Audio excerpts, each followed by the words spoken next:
entender sobre todo el capítulo 8, que para mí es el corazón de la carta de Pablo. El capítulo 8 de Romanos es un capítulo increíble.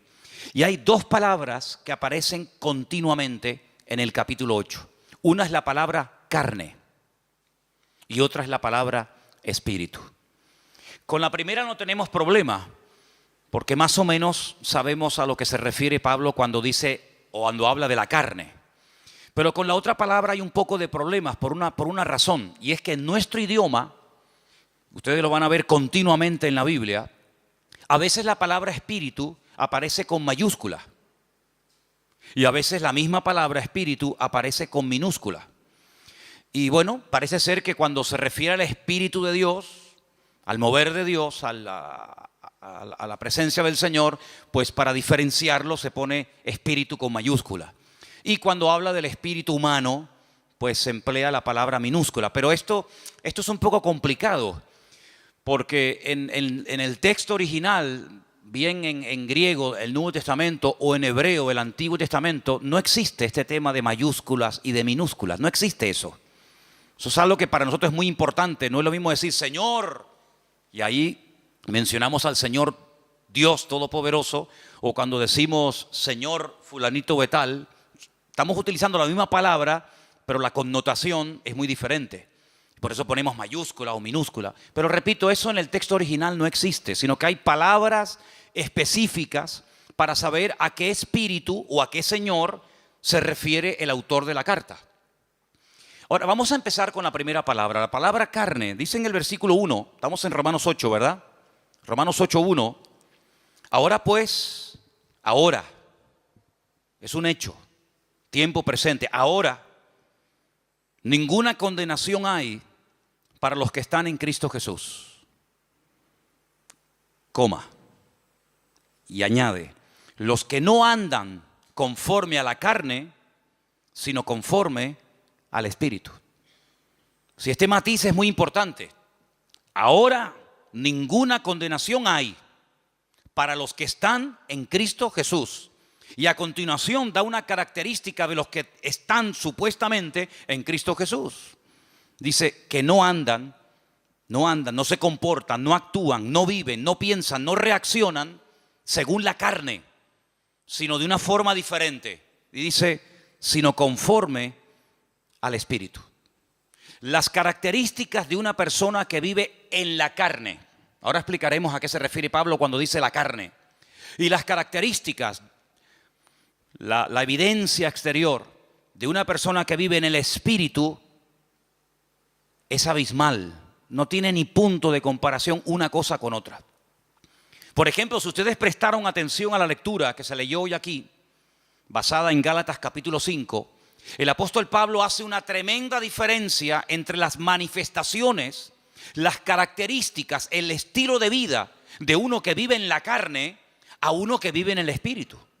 Por ejemplo, él menciona más de 17, escuchen, más de 17 manifestaciones diferentes de una persona que puede vivir en la carne.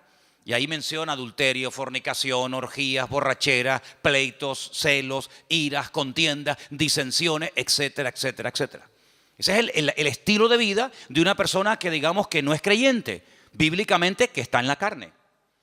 Y después por otra parte dice, pero el fruto, lo que se manifiesta, lo que es notorio y palpable en la vida de un hombre o de una mujer que vive o que pretende y quiere vivir en el Espíritu es amor, gozo, paz, paciencia, benignidad, bondad, mansedumbre, fe, templanza, etcétera, etcétera. Entonces tú dices, oye, es que no tiene nada que ver las características de una persona que vive en el Espíritu a las características de una persona que vive en la carne.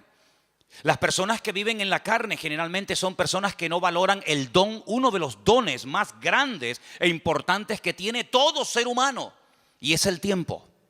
El tiempo es un concepto que ha sido creado por Dios como regalo a la humanidad. Sabemos que Dios no se mueve en nuestro tiempo, es atemporal, es eterno.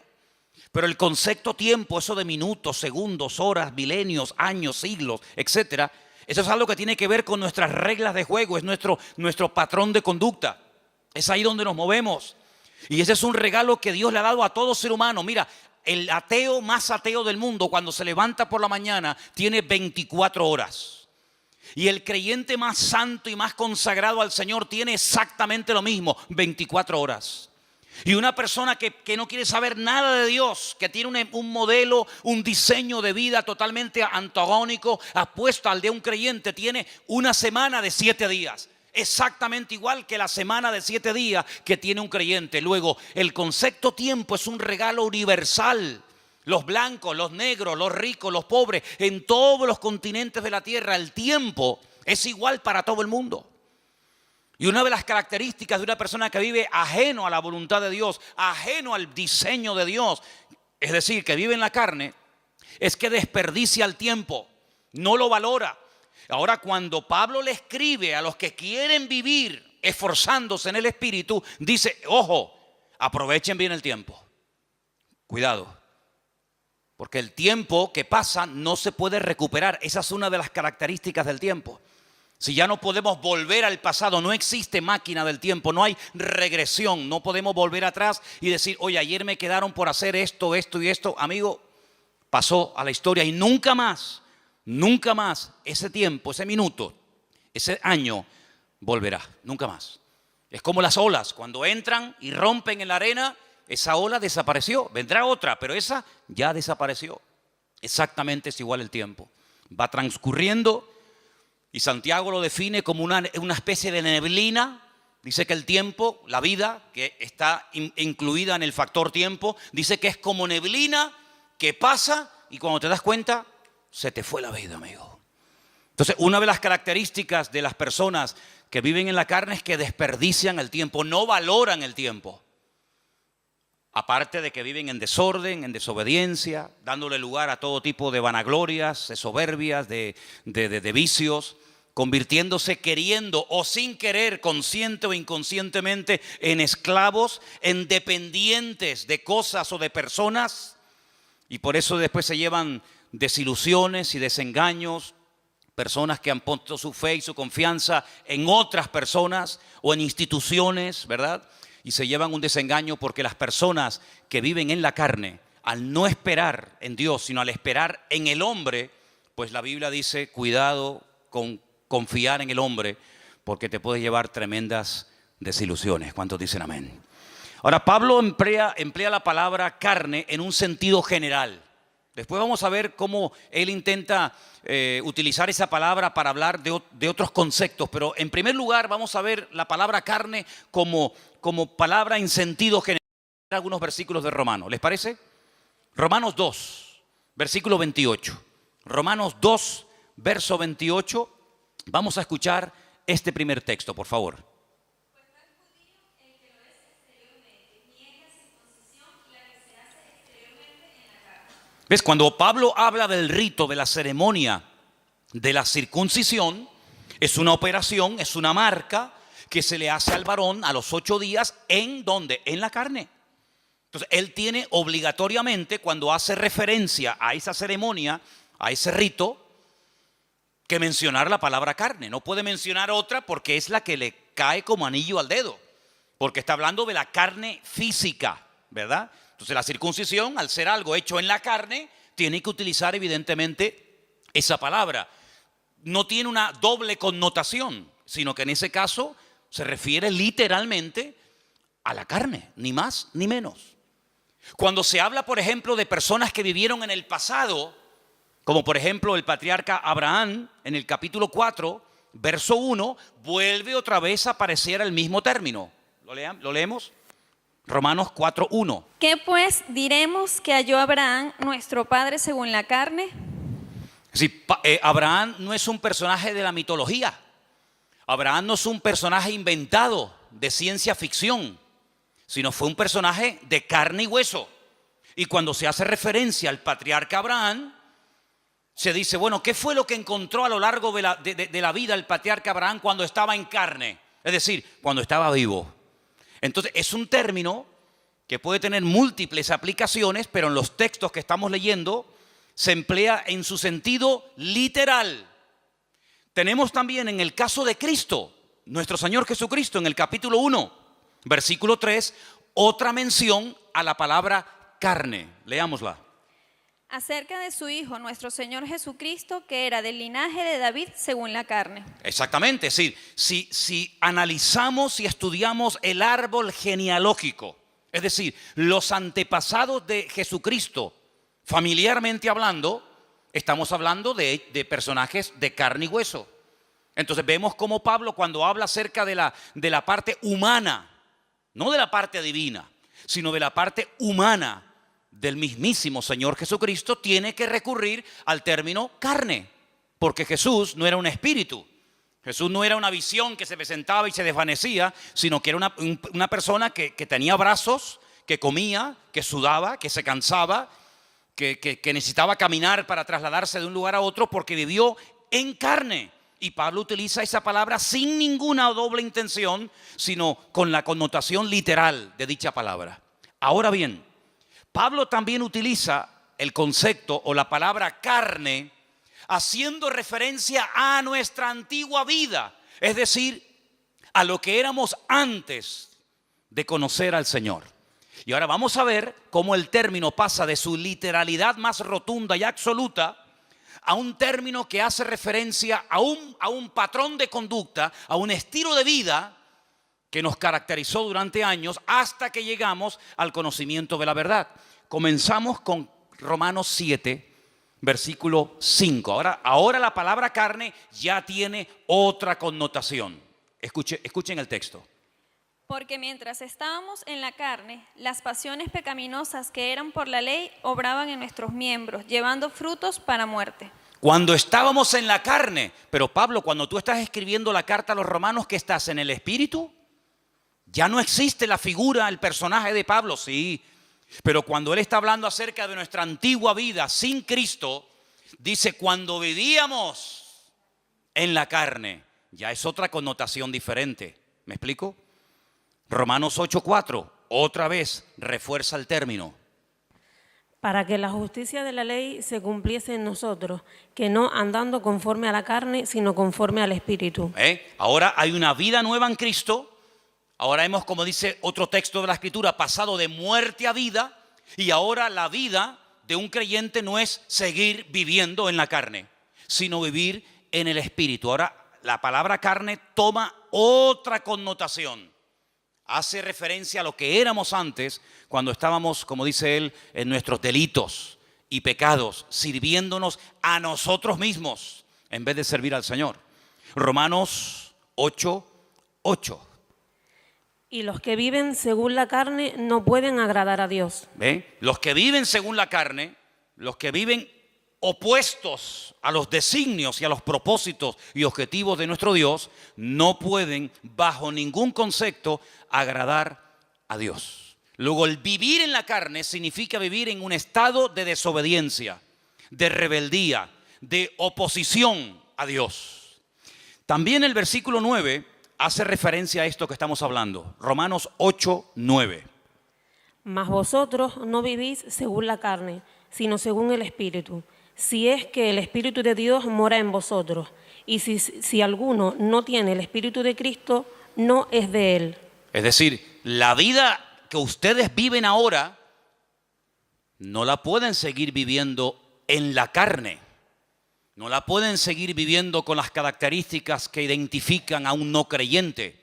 Porque si ustedes son verdaderamente hijos de Dios, el Espíritu de Dios ahora está dentro de vuestras vidas y ese Espíritu os impulsa por otros derroteros a hablar de una forma diferente, a comportarte de una forma diferente, porque ahora ya no eres dominado por el ego, dominado por tus pasiones, por tus apetitos y por tus vanaglorias y tus concupiscencias, sino que ahora eres guiado por el Espíritu Santo de nuestro Dios.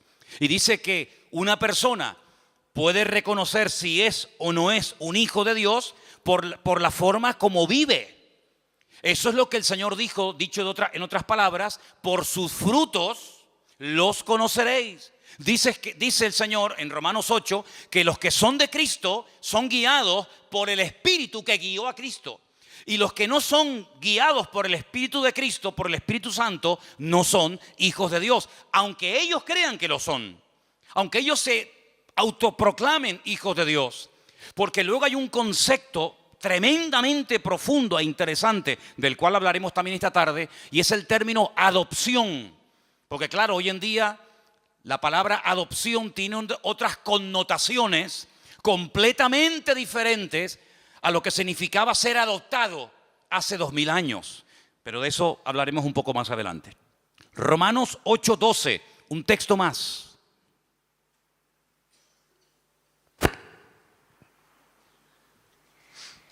Así que, hermanos deudores, somos no a la carne, para que vivamos conforme a la carne. Muy bien, entonces hemos visto cómo Pablo utiliza la palabra carne como en sentido literal, pero también utiliza ese término cuando hace referencia a una vida de desobediencia, fuera, ajeno a la voluntad de Dios. Y no hay nadie aquí, no hay nadie, ninguno de nosotros puede decir, yo nunca viví en la carne.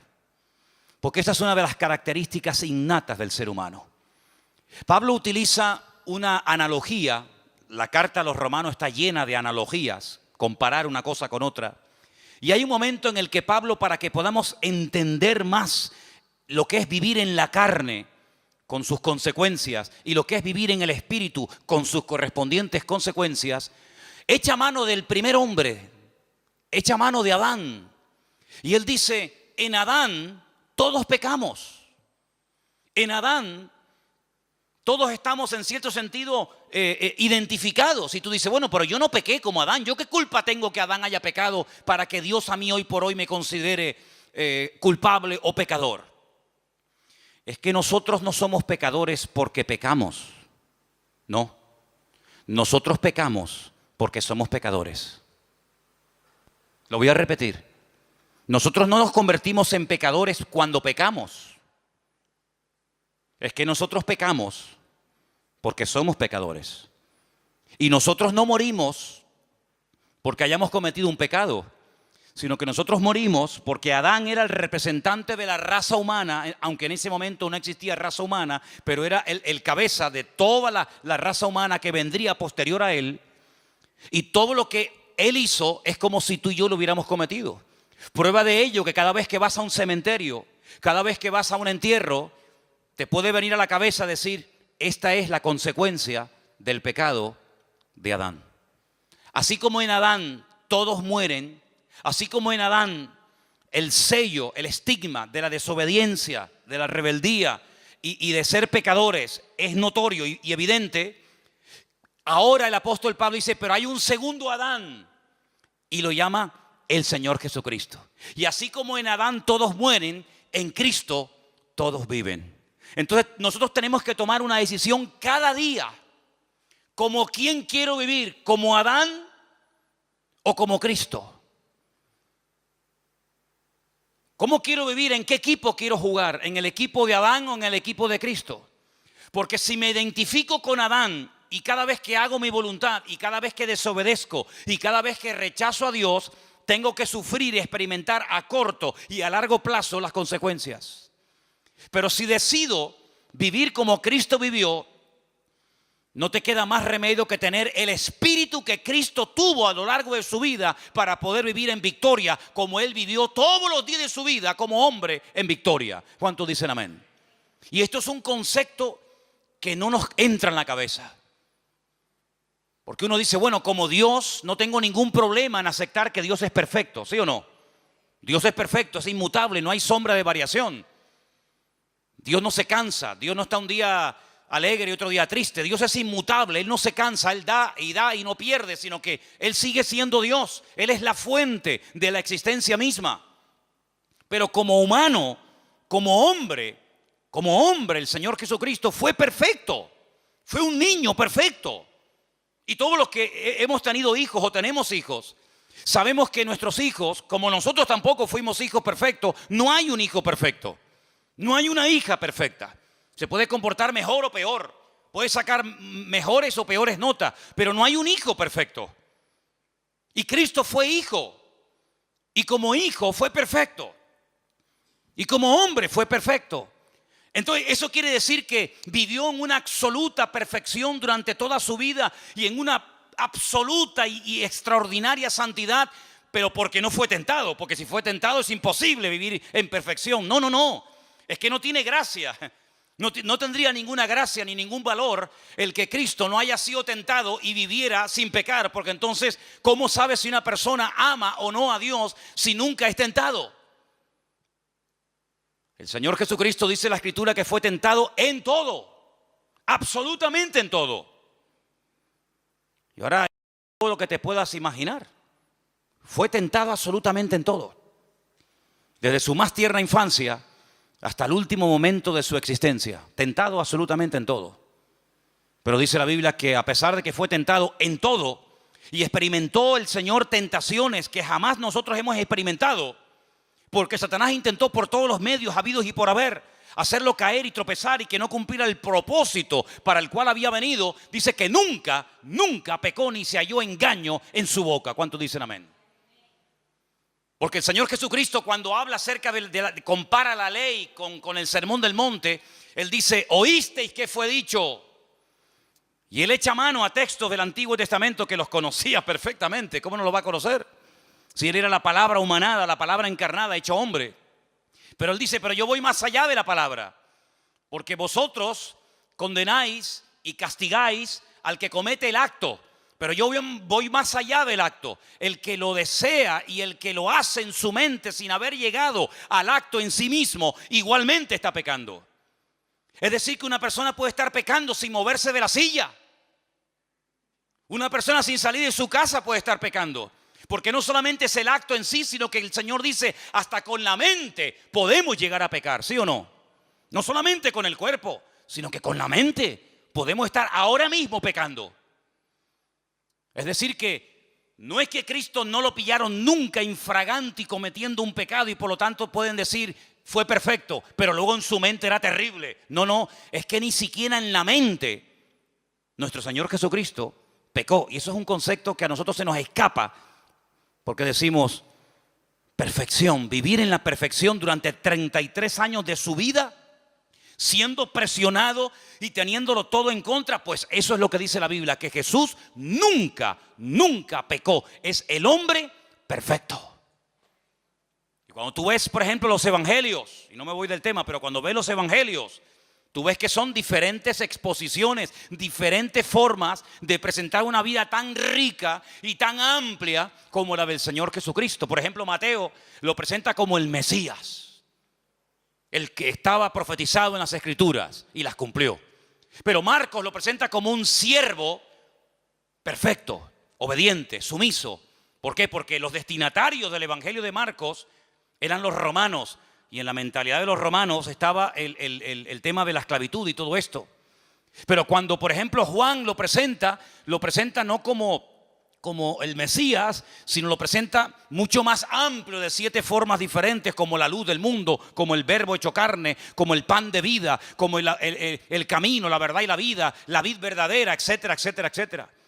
Pero cuando Lucas, que le escribe a un griego, Teófilo, el amado de Dios, a él le escribe a un griego. Los griegos, la filosofía, la concepción de vida de un griego no era la de un romano.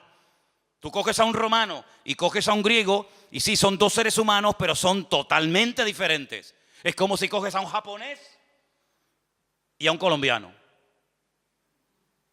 Son 2 seres humanos, pero la mentalidad japonesa no es la mentalidad de un colombiano, de un venezolano, de un latino, de un español. No, no, no, para nada. Son 2 cosas completamente diferentes. La mentalidad de un griego es completamente distinta, diferente a la mentalidad de un romano. El griego busca la perfección de carácter. El griego busca la perfección en lo físico. El griego es hedonista. El griego es vanaglorioso. El griego se cuida el cuerpo. El griego es una persona exquisita en todo lo que hace. El romano es salvaje. El romano no tiene escrúpulos. El romano es avasallador. El romano no tiene educación. No es diplomático. El romano es mente de imperialista. Mente de que aquí mando yo y tú te callas. Y si te tengo que matar, te mato y punto. El griego más refinado. Es igual de malo, pero más refinado, ¿no? Es un veneno, pero en vez de saber a veneno, sabe a miel. Te estás envenenando con veneno, pero como sabe a miel, uy, qué rico, dame un poquito más. Así es el griego. Entonces, como él le va a escribir a un griego, Él dice, te voy a hablar de un hombre perfecto. Y claro, Teófilo dice, un hombre perfecto, si Platón no fue perfecto, ni Aristóteles, ni Séneca. ¿De quién me estás hablando? ¿De quién me estás hablando? De Jesucristo, el Hijo de Dios. Y lo presenta como el hombre perfecto. Así que Cristo nunca vivió en la carne. Ni siquiera cuando dormía su subconsciente le traicionaba. Jamás. Fue perfecto en espíritu, alma y cuerpo. Entonces lo que Pablo intenta en el capítulo 8 de Romanos decirle, hermanos, ahora nosotros hemos pasado de muerte a vida. Nuestra antigua vida estaba caracterizada por vivir en lo que él llama la carne. Pero ahora voy a enseñarles un nuevo modelo de vida. Vamos a vivir en el espíritu. Pero en el espíritu con mayúscula o en el espíritu con minúscula. En el Espíritu Santo de Dios. En el Ruach HaKodesh. No en el Neuma. Sino en el Ruach HaKodesh, en el viento recio de Dios, en el Espíritu de Dios. Porque ese fue el Espíritu que habitó en Cristo, el que hizo que su madre quedara embarazada y el que lo ungió y lo capacitó durante toda su vida, hasta que él llega un día a Nazaret y dice, el Espíritu de Dios está sobre mí. Y él es el que me unge, él es el que me capacita para poder cumplir con el objetivo por el cual fui enviado por mi Padre, dar vista a los ciegos, vendar a los quebrantados de corazón, a pregonar el año de la buena voluntad del Señor, etcétera, etcétera. Cuando el Señor asciende a la gloria, ese espíritu que habitó en él durante toda su vida, y sobre todo de una forma mucho más contundente a partir del bautismo, porque dice que cuando era bautizado descendió sobre él como forma corporal el Espíritu de Dios. Cuando él se está despidiendo de sus discípulos, él dice, yo os noto tristes. Claro, ustedes se han acostumbrado a estar todo el santo día conmigo. Y cada vez que hay un problema, cada vez que hay una situación difícil que solucionar, ustedes siempre recurren a mí. Pero ahora ustedes se sienten como solos y con temor, porque les acabo de decir que me voy a ir, pero tengo una buena nueva que compartirles. Y es que me voy, pero no os dejaré huérfanos, sino que estaré con vosotros para siempre.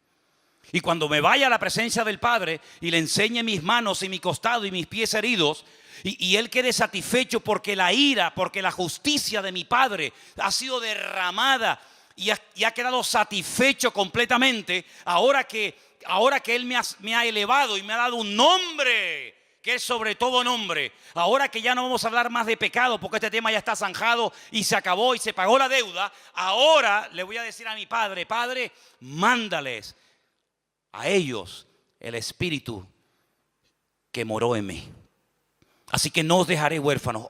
Rogaré al Padre para que os envíe al Consolador, para que esté con vosotros para siempre. Y escuchen, Él tomará de lo mío y os lo hará saber.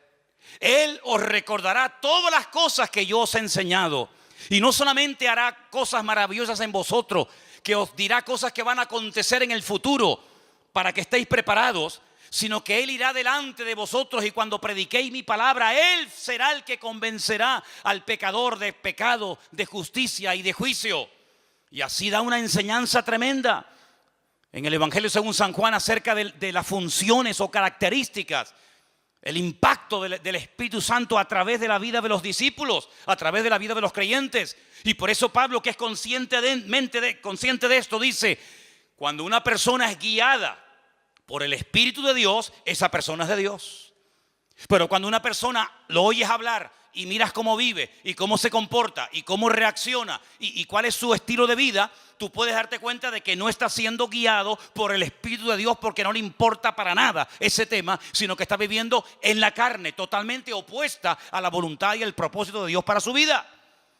Y Pablo dice, escuchen bien esto, lo dice en Romanos 8, si el Espíritu de aquel que levantó a Cristo de los muertos mora en vosotros, también vivificará vuestros cuerpos mortales por su Espíritu que ahora mora en vosotros. Es decir, cuando Cristo está en la cruz, hay momentos en los que Él habla, momentos en los que Él expresa necesidades físicas, momentos en los que Él ora, momentos en los que Él pide cosas. Pero hay un momento en el que Él dice, Padre, en tus manos encomiendo mi espíritu. y entrega el Espíritu al Padre. Y la palabra del Señor nos enseña que el Espíritu de Cristo es el que ha sido derramado en todos y en cada uno de los creyentes hoy en día. Y por eso Pablo dice, hermanos, ya no os embriaguéis con vino, en lo cual hay disolución. Antes bien, sed llenos del Espíritu de Dios, hablando, cantando entre vosotros con salmos, con himnos, con cánticos espirituales, alabando a Dios, dando siempre gracias al Señor. Y no lo contristéis, no entristezcáis, no apaguéis al Espíritu, sino antes bien, todo lo contrario. Y termina el libro, termina las Sagradas Escrituras diciendo, por si no ha quedado claro todo lo que ha dicho Pablo, Santiago, Mateo, Marcos, Lucas, Juan, etcétera, el que tiene oídos para oír, que oiga lo que el Espíritu todavía le tiene que comunicar a la iglesia. ¿Cuántos dicen amén? Esto es algo tremendo, porque la vida de un verdadero creyente ya no puede estar guiada por la carne, por sus pasiones y deseos, sino tiene que ser guiada por el Espíritu de Dios. Ahora, como el hombre no nace salvo, como el hombre no nace siendo hijo de Dios, como el hombre ya viene condenado por el pecado de Adán, por el estigma del pecado de Adán, se tiene que producir algo milagroso en el ser humano, y que es la adopción. Y hablemos de la adopción. Quiero que vayamos a Romanos, capítulo 8, del versículo 12 en adelante, y dice así, Romanos 8, versículo del 12 en adelante. Así que, hermanos, somos deudores, no a la carne, para que vivamos conforme a la carne. Porque si vivís conforme a la carne, moriréis. Mas si por el Espíritu hacéis morir las obras de la carne, viviréis. Porque todos los que son guiados por el Espíritu de Dios, estos son hijos de Dios. Pues no habéis recibido el espíritu de esclavitud para estar otra vez en temor, sino que habéis recibido el espíritu de adopción, por el cual clamamos, Abba, Padre. El Espíritu mismo, escuchen bien esto es tremendo. El Espíritu mismo da testimonio a nuestro espíritu de que somos hijos de Dios. Y si somos hijos, también herederos. Herederos de Dios, coherederos con Cristo, si es que padecemos juntamente con Él, para que juntamente con Él seamos glorificados. Ahora, la ceremonia, el acto de adopción en el Imperio Romano hace 2000 años era algo muy profundo, muy complicado y lleno de una ceremonia y de una parafernalia increíble. No es como hoy en día que dices quiero adoptar un niño y con dinero te vas a la China o te vas a un sitio y adoptas a un niño y te hacen una especie de test psicológico y ven si tienes los requisitos, si tienes la economía para hacerlo, etcétera, etcétera, etcétera. En el Imperio Romano, ¿cómo se adoptaba una persona? ¿Qué se hacía? Primeramente, había dos procesos. La palabra es mancipatio, la primera etapa de la adopción, y la segunda es vindicatio. Se cogían monedas, una balanza y 7 testigos, y se iba a la autoridad correspondiente, y lo que se hacía era como que se ponía a la venta a un hijo, a una persona. Entonces se decía, vendo a fulanito de tal. La persona con esas monedas las pesaba en la balanza y lo compraba. Volvía a hacer exactamente la misma ceremonia en ese momento o en otro momento o lugar. Lo ponía a la venta, lo subastaba y llegaba un momento en el que él pujaba otra vez y lo volvía a comprar. Pero la ceremonia, el acto más importante de la ceremonia era cuando se ponía a la venta a la persona y la persona que tenía capacidad para comprarla no pujaba y no lo compraba. Y si no lo compraba, la persona que lo ofrecía, automáticamente se rompía todo vínculo legal, la patria potestad sobre dicha persona, y el que lo comprara pasaba automáticamente a hacer el padre, adoptar a esa persona como uno de sus hijos. Estos 7 testigos, en el caso de que muriera el que había hecho la venta y el que había hecho la compra, estarían siempre preparados para presentarse ante las autoridades pertinentes de la época para decir, no, yo fui testigo de que este hombre vendió el día tal en tal lugar a fulanito de tal y esta persona pujó por él y lo compró por tal cantidad. Y entonces, ¿qué ocurría a partir del momento en el que una persona adoptaba, compraba? Porque la adopción no era por sentimiento, sino que había que dar un precio muy elevado para poder comprarlo. A partir de ese momento, todos los derechos y obligaciones que tenía el que había sido adoptado con su antigua familia o con la persona que lo había vendido quedaban automáticamente anulados. Tú no tienes ya absolutamente nada que ver con este hombre que te vendió y que ya no tiene ninguna autoridad sobre tu vida. Segundo, si tú tenías deudas contraídas cuando eras hijo o cuando eras propiedad de ese hombre, en el momento en el que eres adoptado, todo tu pasado queda totalmente cancelado, todas tus deudas anuladas, y a partir de este momento comienzas a formar parte de otra familia con todos sus derechos y todas tus deudas del pasado quedan anuladas. Y a partir de este momento legalmente eres considerado heredero legítimo de ese hombre que te ha adoptado como padre o te ha comprado para él.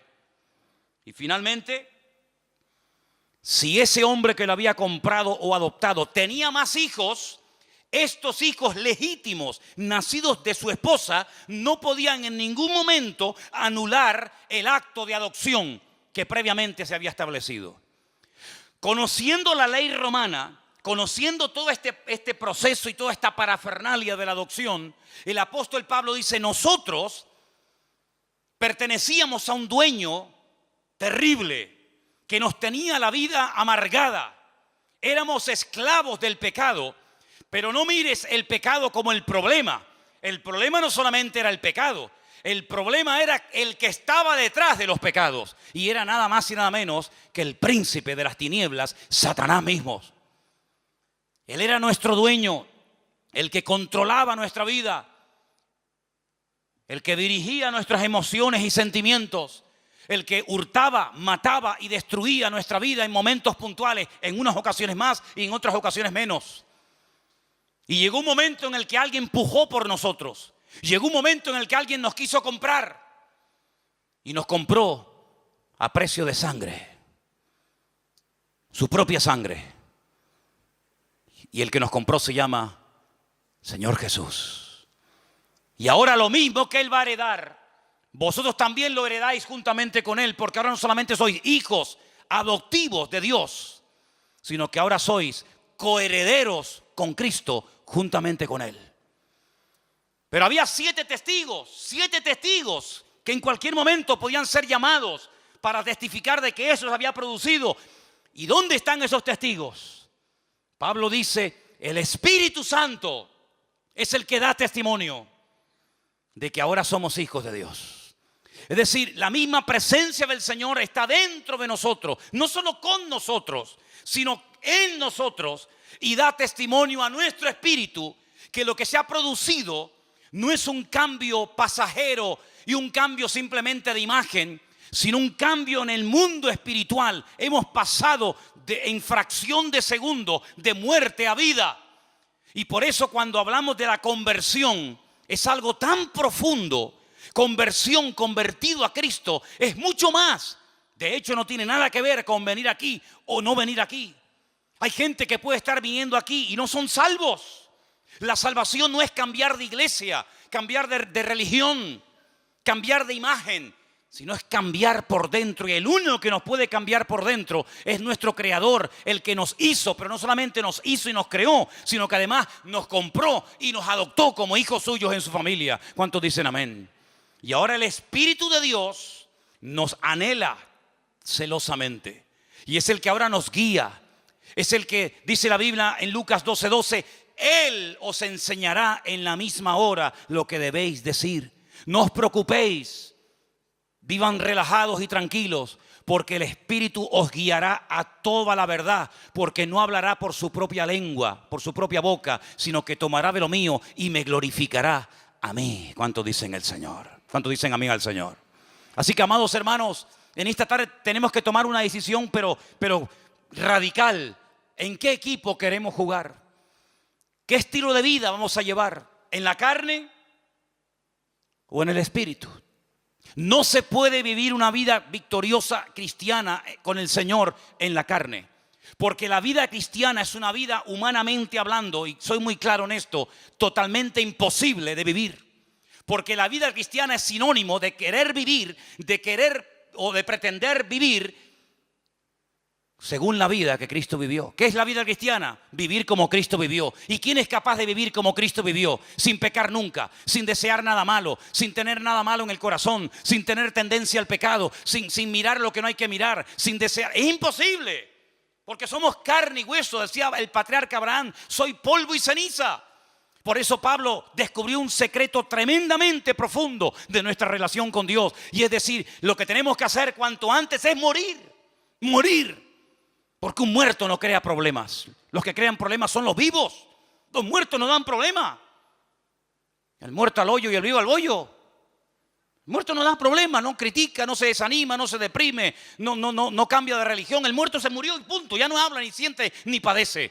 Y por eso Pablo dice, ya no quiero vivir más yo, sino ahora quiero que mi estuche llamado cuerpo, llamado carne en el sentido literal, sea el medio por el cual el Espíritu de Dios que ahora mora en mí nos lleve a hacer y ejecutar todos los días de nuestra vida la voluntad de nuestro Dios. ¿Cuántos dicen amén?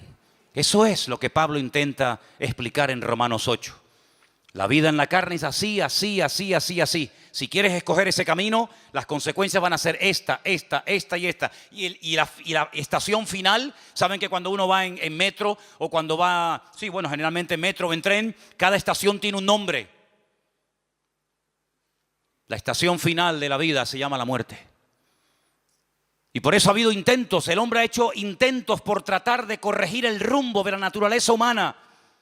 Y algunos dijeron a lo largo de la historia de la humanidad, cuando la humanidad sea culta, cuando todo el mundo sepa leer y escribir y tenga un alto nivel de cultura y de preparación y de conocimiento, ya no habrá odios, ni guerras, ni venganzas, ni muertes, sino que el hombre que sea culto y el hombre que tenga un nivel intelectual alucinante, pues se dará cuenta de que en la guerra nadie gana, sino que todos pierden. No me digan. La gente más sabia y culta de Europa fueron los que crearon una guerra donde murieron más de 65 millones de personas. Y era el país más culto y con más conocimiento que jamás ha existido. Así que se demostró que no es el conocimiento ni el saber lo que hace que el hombre no peque. Entonces otro dijo, no era ese el camino. El camino es que todos sean iguales. Porque así se evitan las envidias y los celos. Tú tienes más, yo tengo menos. Tú eres rico, yo no llego a fin de mes. Tú tienes un cochazo, yo tengo que ir caminando. Cuando todo el mundo sea igual, no haya propiedad privada y todo sea de todos, entonces el hombre será feliz. Ya. Vamos a intentarlo. Y los que inventaron esto dijeron, vamos a probarlo. Y tuvieron 70 años. Primeramente para probar en su tierra, más aparte a donde las exportaron. La utopía de que cuando todos seamos iguales, se acabarán las envidias y los celos y las vanaglorias. Y fue un auténtico fracaso. Pero el Señor dijo algo. No vamos a hacer que todos sean iguales porque eso es imposible. No vamos a darle a todos todo lo que piden porque eso es imposible. Vamos a hacerlo al revés. En vez de afuera para adentro, vamos a hacerlo de adentro para afuera. Vamos a poner en el hombre un nuevo corazón. Cambiemos la naturaleza del hombre.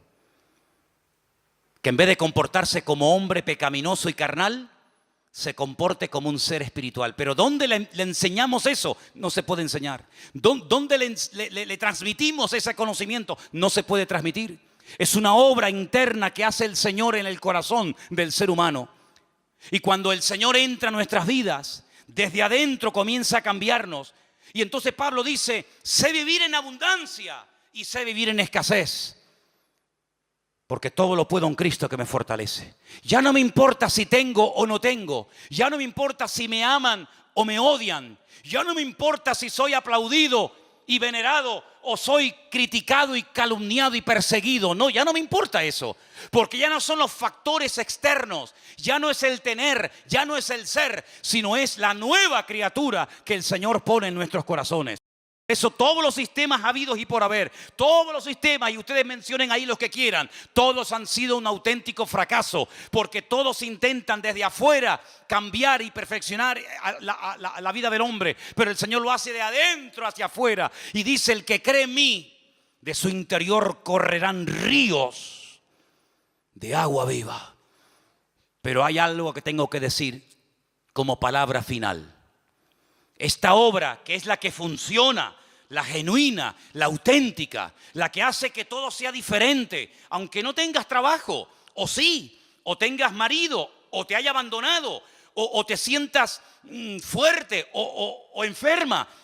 Esta obra perfecta, que es cuando el corazón es cambiado, cuando el Espíritu de Dios entra en el corazón y dice que lo convierte de carne a un corazón, de piedra a un corazón de carne. Cuando te circuncida el corazón, esta obra, que es la que funciona y perdura, hay un factor para que funcione que es de vital importancia, y es la voluntad humana. Porque el comunismo se implantó, te guste o no, y las leyes se adoptan, se adaptan o se cumplen, te gusten o no. Pero esta ley divina que transforma la naturaleza del hombre no se puede llevar a cabo si el hombre se cierra y dice, no me interesa, quiero seguir viviendo a mi manera. Y el Señor, como se ha sujetado a nuestras reglas de juego, cuando se come una ficha en el parchís, ¿cuánto se cuenta? 20. Y cuando se mete la fichita dentro de casa, 10. Y cuando te salen 3,6, a casa. Son las normas, ¿sí o no? Pues el Señor dice, ustedes han creado unas normas ajenas a mi palabra, y una de las normas que ustedes tienen es que se creen autosuficientes. Está muy bonito, muy interesante. Esto le viene bien a este que es un pobre desgraciado, que le viene bien para cambiar, pero yo no. Yo nunca he sido drogadicta, yo nunca he sido mala persona, yo he sido una buena madre, yo soy un buen padre, una persona trabajadora, yo he sido siempre una persona honrada, yo. Yo a ti sinceramente no te necesito para nada. Tú si quieres ayuda a toda esta maraña de desgraciados y de enfermos y de tarados y de no sé qué, pero yo no, porque yo soy la reina del mambo, el tapón del océano. Y cuando una persona llega a ese nivel de vida y hablar así, ha llegado a una ceguera tan tremenda que ya no te das cuenta de lo mal que estás. Y has cruzado una línea muy peligrosa, y es la de no querer arrepentirte. Y cuando no te quieres arrepentir, Dios no se mete donde no lo llaman. Entonces, para que todo esto funcione a la perfección, lo que tenemos que hacer es decir, Señor, perdóname. Porque el único pecado que Dios no perdona es aquel por el cual no se pide perdón. Si usted no pide perdón por su pecado, Dios no le puede perdonar. Pero en esta tarde se ha predicado la palabra, se ha sembrado la palabra en tu vida y en tu corazón. Y quiero que con nuestros ojos cerrados un momentito escuches estos últimos textos, estos últimos versículos, y que los tengas presente en esta tarde en tu vida. Primera de Juan, nos lo va a leer nuestra hermana. No améis al mundo, ni las cosas que están en el mundo. Si alguno ama al mundo, el amor de